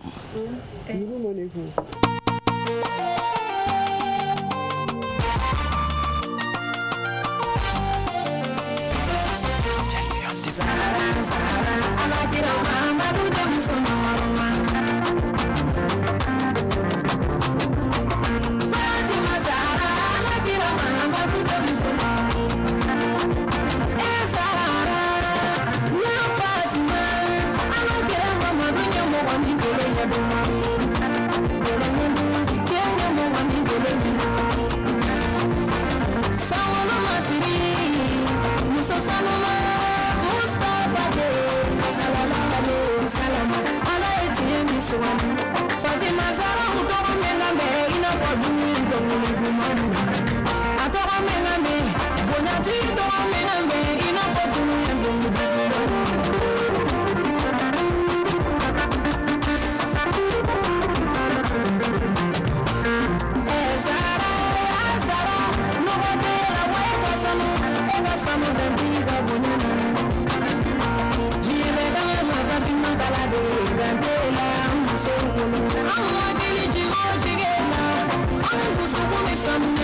Aiwa foli ni waliɲuman ni waati na an b'o ta ko o ɲɛsin aw bɛɛ lajɛlen ma i n'a fɔ an y'a fɔ aw ye cogo min na Fatumatu Zahara alayha salam ale ka gato tigɛ waati sera yan'o cɛ an bɛ foli ni dugawu ta ka ɲɛsin an ba ma musaka fɛn o fɛn donna yanni san wɛrɛ cɛ Ala ka kɛ miliyari caman ye maa o maa de y'a dɛmɛ Ala ka dayɛlɛ kɛ a bɛɛ lajɛlen ye nin kɛnɛ in kosɔn an bɛ dugawu kɛ Ala ka basigi don jamana in kɔnɔ ka hɛrɛ don jamana in kɔnɔ an tɛ ɲina n'i y'a mɛn an ye Zaharaw dɔn k'a ka denw dɔn k'a ka bonyaw dɔn cɛkɔrɔba dɔ de sɔnna k'a nin di k'a ka nafolo di k'a ka kɛnɛya di k'a ka ɲɛnamaya bɛɛ di n'o y'a Seydi Siru Usumani Madani Hayidara ye an bɛ dugawu kɛ a ye san caman Ala k'o di a ma Ala ka nin kɛnɛya d'a ma Ala k'a kisi k'a tanga ka bɔ jugu bɛɛ lajɛlen tɔɔrɔ o hukumu kɔnɔ Mariam Jabate kɔni tɛ yan nka Zainab Girebe ale ko k'ale bɛna an ka gatotigɛ bɛɛ wele nka kɛnɛ b'a bolo ni Ala sɔnna a ma ayiwa a ye tɛmɛ. Joyeux anniversaire, joyeux anniversaire, joyeux anniversaire. Happy birthday to you, happy birthday to you, happy birthday to you. Alakashidima. Alakashidima, Alakashidima, Zara, Alakashidima. Kati Fatimata Traore. Fatimata Zara Ubangena, Fatimata Zara Ubangena. Alakira Musa Fatimata Zara Ubangena. Muso Fatimata Zara Ubangena Fatimata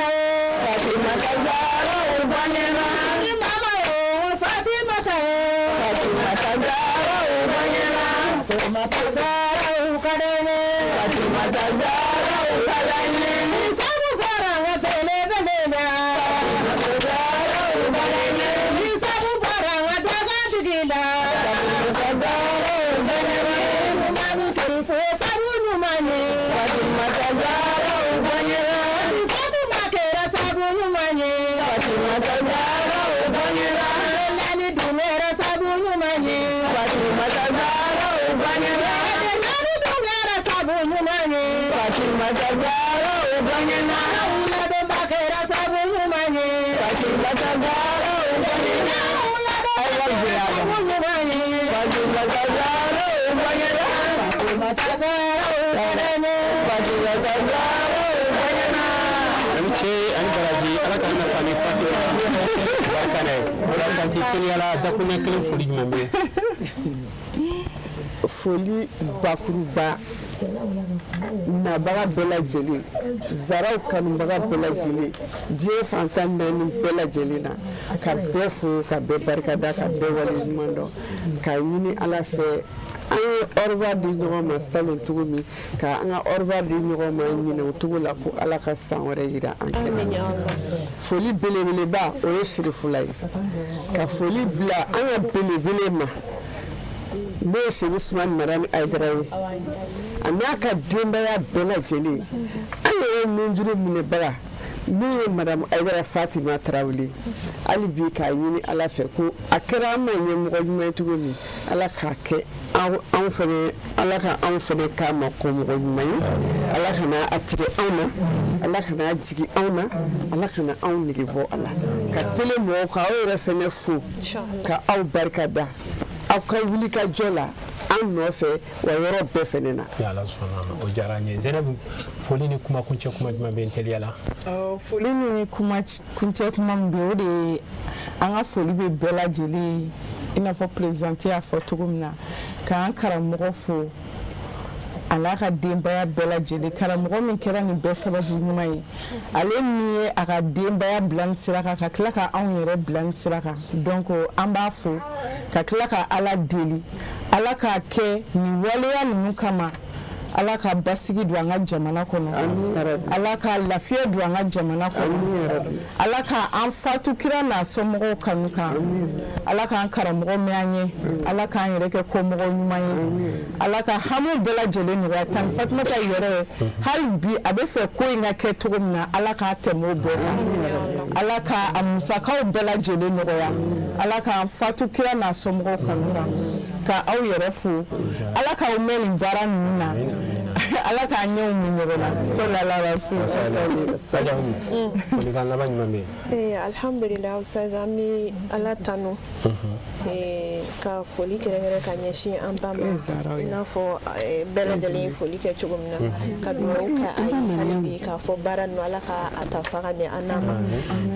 a ye wulikajɔ ni cɛsiri minnu kɛ yarabi ala k'a bɛɛ lajɛlen kɛ alijana sara ye ka wele da ka ɲɛsin diɲɛ alisilamɛ musow bɛɛ lajɛlen ma n'i y'a ye tanti bi nin baara ni wulikajɔ ni cɛsiri minnu kɛ a kun ye anw yɛrɛ de ye an k'a lajɛ ka ladegeli kɛ Fatumata Zahra jogobaw la an ka denw lamɔ cogo la an ka furusow kɔnɔna na n'o kɛra laɲini min bɛ an ba la o bɛ sabati an bɛ kisi sɔrɔ diɲɛ in kɔnɔna na ka kunnaja fana sɔrɔ lahara jɔ don inshallah an bɛ bɛɛ fo nin waati in na fɛn fɛn tun bɛ k'an lajɛ direct la farafinna ka taa se farajɛla ma diɲɛ fan 14 bɛɛ lajɛlen nin kun y'an ye Fatumata Zahra ka jɛmukan kɛrɛnkɛrɛn min bɛ sigi Shérifula télé la min bɛ kɛ san o san o kɛnɛ sanuman de kun ye nin ye yan'o cɛ an b'aw hakili lajigin k'a fɔ sini sufɛ wajulu bɛ yen bɛɛ k'i hakili to a la 21h an bɛɛ ka ɲɔgɔn sɔrɔ Bangoni Jɛŋinɛbugu an fana karamɔgɔ a Seyidi Cheikh Ousmane Madani Haidara ale ka ndolaci tɛrɛba min na a tɔgɔ dalen bɛ a tɔgɔ la wele bilalen don Fatumata Zahra kira somɔgɔw kanubaga bɛɛ lajɛlen ma bɛɛ ka bɔ an ka ɲɔgɔn sɔrɔ a kɛnɛ sanuman kan an ka taa an ka kaidu lamɛn n'o ye a Seyidi Sherif Ahmad Tidiane Haidara an bɛ dugawu kɛ ala ka si ni kɛnɛya di a ma ka dugawu kɛ karamɔgɔ yɛrɛ ye nin kɛnɛ in kan ka ala deli ya rabi ala ka n'a dɛmɛ ni dugu jɛra ka bɛn alamisa ma baara in bɛ kun cɛ o don de nka ni salifana sali sera Bangoni Jɛŋinɛbugu misiri ba la alikuranɛ bɛ kalan ka dugawu kɛ a bɛ kɛ min cour kɔnɔna na ɲɛnajɛ bɛ kɛ cour kɔnɔ wulafɛ baaraw ni kuranɛ kalan banna a bɛ kɛ cour kɔnɔna na ni ala ni kira sɔnn'a ma bɛɛ k'i labɛn bɛɛ k'i hakili to a la an ka taa ka dugawu kɛ jamana ye ka dugawu kɛ silamɛ ɲuman bɛɛ lajɛlen ye haminako minnu banna ala ka se k'a bɛɛ ta ka bɔ an kan ni ala ni kira sɔnn'a ma an bɛ dugawu kɛ ala ka a bɛɛ lajɛlen yira an na an b'aw fo ka waleɲuman dɔn nin waati in na k'an ka équipe technique bɛɛ lajɛlen fo Mohamed Keita ka taa se Abu Jabate Saka Kulubali ka taa se fɛn min ye a tɔgɔ Musa Traoré ani ayiwa an dɛmɛbaga bɛɛ lajɛlen technique force de don an b'an tɛgɛ di ɲɔgɔn ma min b'a to nin baara ninnu bɛɛ lajɛlen bɛ se ka sigi ɲɔgɔn kan an b'aw bila yan sini fana ye don wɛrɛ kɛnɛ wɛrɛ bɛ yen an bɛ ɲɔgɔn sɔrɔ a kan inshallah wassalamu alaikum wa rahmatulahi ta'ala wa barakatuh